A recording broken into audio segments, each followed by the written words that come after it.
নমস্কাৰ সকলোলৈকে মই এষ্ট্ৰলজাৰ এষ্ট্ৰ শংকৰ আপোনালোকক সকলোকে পুনৰবাৰ নতুন এটা ভিডিঅ'লৈ আন্তৰিক স্বাগতম জনাইছোঁ। আজি ভিডিঅ'টো আপোনালোকৰ বাবে লৈ আহিছোঁ সন্মুখতে ভগৱান শ্ৰীকৃষ্ণৰ যি জন্মাষ্টমী সেই জন্মাষ্টমীৰ দিনা বিশেষ এনেকুৱা 2-4টা নিয়ম আপোনালোকৰ মাজত দিবলৈ গৈ আছোঁ শাস্ত্ৰ সম্বন্ধীয়ভাৱে। আপোনালোকে যদি এই নিয়ম বা এই উপায়খিনি পালন কৰিব পাৰে তেতিয়াহ'লে আপোনালোকৰ জীৱনত ঘটি থকা বিভিন্ন সমস্যাৰ পৰা আপোনালোকে মুক্তি লাভ কৰিব পাৰিব। যেনে আপোনাৰ আৰ্থিক সংকটে হওক, আপোনাৰ জব ৰিলেটেড প্ৰব্লেম হওক, সংসাৰত আপোনালোকৰ ৰিলেশ্যনশ্বিপসমূহৰ বিষয় হওক, বিভিন্ন সমস্যাৰ পৰা আপোনালোকে মুক্তি লাভ কৰিবলৈ সক্ষম হ'ব। ভিডিঅ'টো সম্পূৰ্ণ শেষলৈকে চাব, স্কিপ নকৰাকৈ চাব। আৰু জন্মাষ্টমীৰ দিনা আমিতো সকলোৱে খুব ধুনীয়াকৈ ভালকৈ ভগৱান শ্ৰীকৃষ্ণৰ জন্ম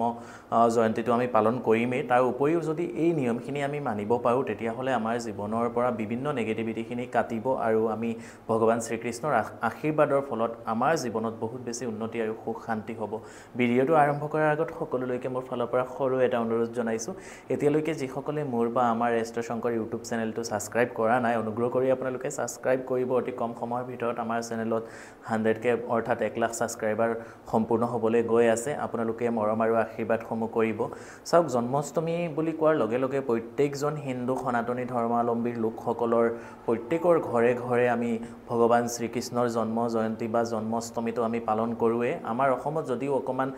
বেলেগকৈ ভাদ মাহতে গৈ পাতিব এইবছৰ, কিন্তু মূলতঃ শাস্ত্ৰ সম্বন্ধীয় য'ত ভগৱান শ্ৰীকৃষ্ণৰ জন্ম হৈছিলে মথুৰা বৃন্দাবন, তাতে আমি 16 আগষ্টত জন্মাষ্টমীটো পাতা দেখা যাব। গতিকে সেইদিনা যিসকলে পাৰেতো পালন কৰিব, যিসকলে নোৱাৰে অসমত আমি যেতিয়া অসমত পালন কৰা হ'ব সেইদিনাও এই নিয়মখিনি কৰিলেও আপোনালোকৰ হ'ব। দুয়োটাই শুদ্ধ, কিন্তু যিটো তিথি কৃষ্ণৰ জন্ম মানে য'ত হৈছিলে তাতে পতা হ'ব, অৰ্থাৎ মথুৰা বা বৃন্দাবনত পাতিব। সেইদিনা যদি পাতিব পাৰে তেতিয়াহ'লে খুব বেছি ভাল ফল আমি পাবলৈ সক্ষম হ'ম। কি কৰিব লাগিব? যিসকল দম্পতীৰ নতুন বিয়া হৈছে বা বহুদিন হৈছে তেখেতলোকৰ সন্তান প্ৰাপ্তি হোৱা নাই, তেখেতলোকে সেইদিনা কৃষ্ণৰ জন্মাষ্টমীৰ দিনা অৰ্থাৎ 16 আগষ্টৰ দিনা যদি পাৰে আপোনালোকে আপোনালোকৰ নিজৰ ঘৰখনত ভগৱান শ্ৰীকৃষ্ণৰ মূৰ্তি, ফটো বা বিগ্ৰহ আনি পেলাই আপোনালোকে প্ৰাণ প্ৰতিষ্ঠা কৰি পেলাই যদি সদায় পূজা কৰিব পাৰে তেতিয়াহ'লে আপোনালোকৰ সন্তান প্ৰাপ্তিৰ ক্ষেত্ৰত যিখিনি বাধা বিঘিনি আছিলে সেইখিনিৰ পৰা আপোনালোকে মুক্তি পাব পাৰিব। সেইখিনিও কৰিব পাৰে। তাৰ উপৰিও ভগৱান শ্ৰীকৃষ্ণৰ জন্মাষ্টমীৰ সাধাৰণভাৱে আপোনালোকে কেনেকুৱা কি ধৰণে কৰিব লাগে সেইখিনি অলপ 2-4টা কৈ দিম। ভগৱান শ্ৰীকৃষ্ণৰ জন্মাষ্টমীৰ দিনা যিসকলে পালন কৰিব আপোনালোকে আপোনালোকৰ নিজৰ ঘৰত থকা ভগৱান শ্ৰীকৃষ্ণ হওক বা বিষ্ণু হওক তেখেতলোকক আপোনালোকে পঞ্চামৃত অভিষেক বা মানে আপোনাৰ গাখীৰৰ সৈতে অভিষেক সেইখিনি আপোনালোকে খুব ধুনীয়াকৈ ভালকৈ যদি আপোনালোকে কৰি ল'ব পাৰে তেতিয়াহ'লে খুব বেছি ভাল। আৰু সেইদিনা ভগৱান শ্ৰীকৃষ্ণক আপোনালোকে যিকোনো বগা ৰঙৰ মিঠাই আপোনালোকে নিবেদন কৰিব পাৰে, পায়স নিবেদন কৰিব পাৰে, তাৰপিছত আপোনালোকে ক্ষীৰ নিবেদন কৰিব পাৰে, দৈ নিবেদন কৰিব পাৰে, সেইখিনিও আপোনালোকে কৰিব লাগিব। আৰু যিসকলৰ ঘৰত কণ সৰু ভাইটি ভণ্টিসকল আছে তেখেতলোকক কৃষ্ণৰ ৰূপত কৃষ্ণক সজাই পেলাই যদি আপোনালোকে তেখেতলোকক কৃষ্ণৰ দৰে আপোনালোকে ধুনীয়াকৈ ভালকৈ বহাই লৈ পূজা কৰিব পাৰে। আৰু ভগৱান কৃষ্ণৰ ৰূপত তেখেতলোকক যদি আপোনালোকে পূজা কৰিব পাৰে, নিজ হাতেৰে অকণমান কিবা বস্তু খুৱাই দিব পাৰে তেতিয়াহ'লেও আপোনালোকৰ কাৰণে বহুত বেছি ভাল বা উঠি অহা আপোনালোকৰ নতুন প্ৰজন্মসকলৰ কাৰণে ভৱিষ্যত জীৱনৰ কাৰণে খুব বেছি ভাল। যিসকলৰ খুব বেছি টকা পইচা ৰিলেটেড আৰ্থিক প্ৰব্লেমত আপোনালোকে ভুগি আছে তেখেতলোকে কি কৰিব লাগিব জানেনে? সৰু সেনেকুৱা জুৱেলাৰীৰ দোকানত ৰূপৰ বাঁহী কিনোতে পোৱা যায়, সেনেকুৱা এটা ৰূপৰ বাঁহী সৰু ল'ব আপোনালোকে, পাৰ্চ বা বেগত আপোনালোকৰ জেগা হোৱাকৈ সৰুকৈ ল'ব। সেনেকুৱা বাঁহী কিনোতে পোৱা যায়, সেনেকুৱা এটা বাঁহী ল'ব। লৈ পেলাই আপোনালোকে যিকোনো ওচৰত থকা কৃষ্ণৰ মন্দিৰ বা আপুনি নামঘৰত যাব পাৰে বা বিষ্ণুৰ মন্দিৰত যাব পাৰে। আটাইতকৈ বেছি ভাল ৰাধা কৃষ্ণ বা কৃষ্ণ মন্দিৰ বা বিষ্ণু মন্দিৰত গ'লে খুব বেছি ভাল। যদি তেনেকুৱা নাই তেতিয়াহ'লে আপোনালোকে ওচৰত থকা যিকোনো নামঘৰ বা সত্ৰতো আপোনালোকে গৈ পেলাই সেই কামখিনি বা পূজাখিনি কৰিব পাৰে। যিসকলৰ আৰ্থিক ৰিলেটেড বহুত বেছি প্ৰব্লেম হৈ আছে, টকা পইচাৰ ক্ষেত্ৰত বা আপোনালোকৰ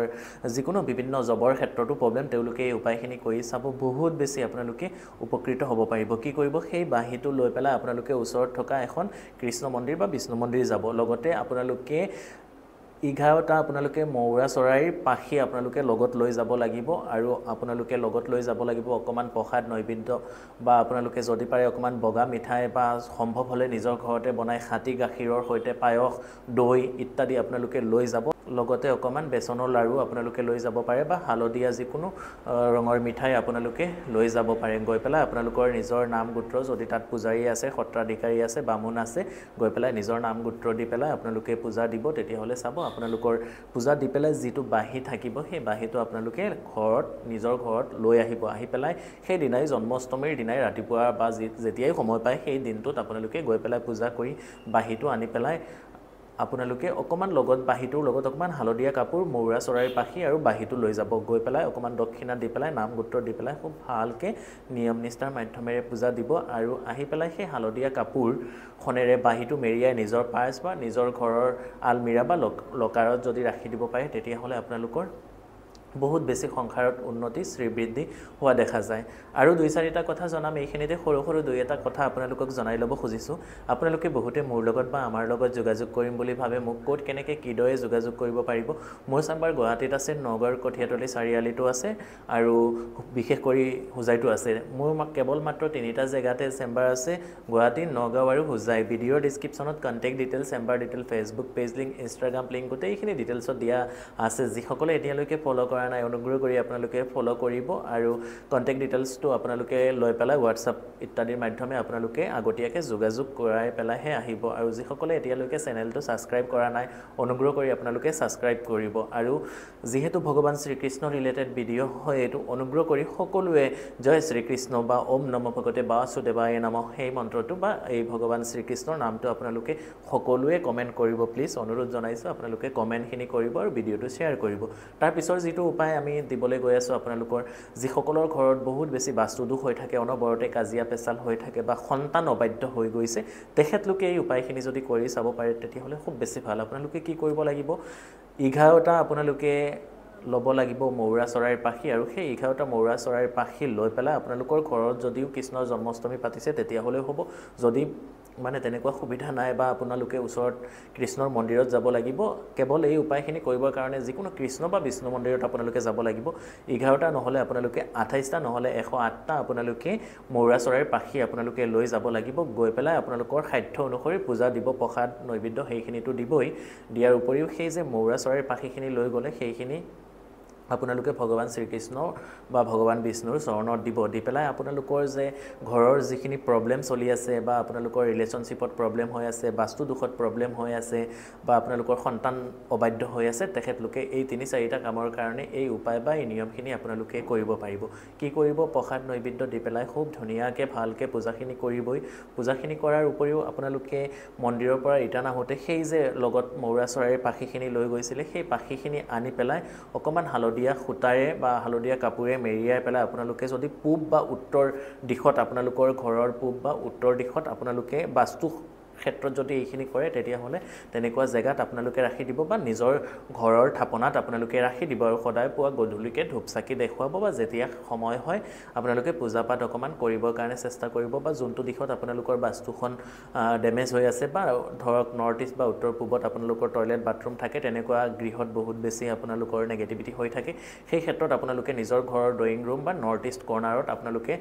অকণমান হেৰি বনাই পেলাই আপোনালোকে ৰাখি চাব পাৰে বহুত বেছি ভাল ফল শুভ ফল পাবলৈ সক্ষম হ'ব তাৰ উপৰিও আপোনালোকৰ যিসকলৰ বহুত বেছি টকা পইচা ৰিলেটেড প্ৰব্লেম হৈ থাকে তেখেতলোকে সেই মৌৰা চৰাইৰ পাখিখিনি নিজৰ ঘৰৰ আলমিৰা বা লকাৰ কেছতো আপোনালোকে ৰাখিব পাৰে বা যিসকলৰ ঘৰত বহুত বেছি কষ্ট কৰিও আৰ্থিক উন্নতি লাভ কৰিব পৰা নাই তেখেতলোকে যি কামধেনু পোৱা যায় সেই কামধেনু এটা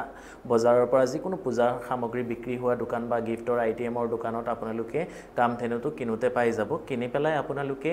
আনি পেলাই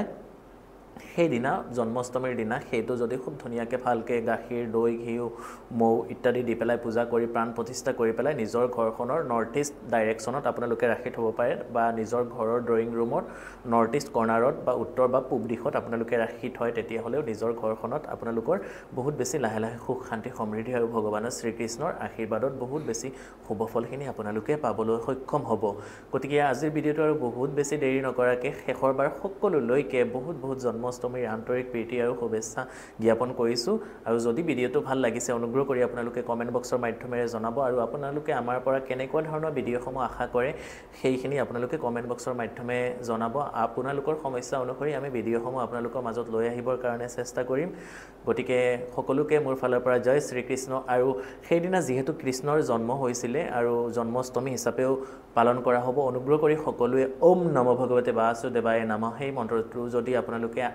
108 বাৰ নহলে 1008 বাৰ যদি জপ কৰিব পাৰে তেতিয়াহলে চাব আপোনালোকে জীৱনত বহুত বেছি শান্তি বিচাৰি পাব ডিপ্ৰেছন এনজাইটি ইত্যাদিৰ পৰা আপোনালোকে মুক্তি লাভ কৰিবলৈ সক্ষম হ'ব ভিডিঅ'টো আৰু বহুত বেছি দীঘল নকৰাকে শেষৰ বাৰ সকলোলৈকে হৰ হৰ মহাদেৱ জয় মা কালী জয় মা কামাখ্যা জয় শ্ৰীৰাম জয় শ্ৰীকৃষ্ণ আৰু যদি চেনেলটো এতিয়ালৈকে সাবস্ক্ৰাইব কৰা নাই অনুগ্ৰহ কৰি সাবস্ক্ৰাইব কৰিব ধন্যবাদ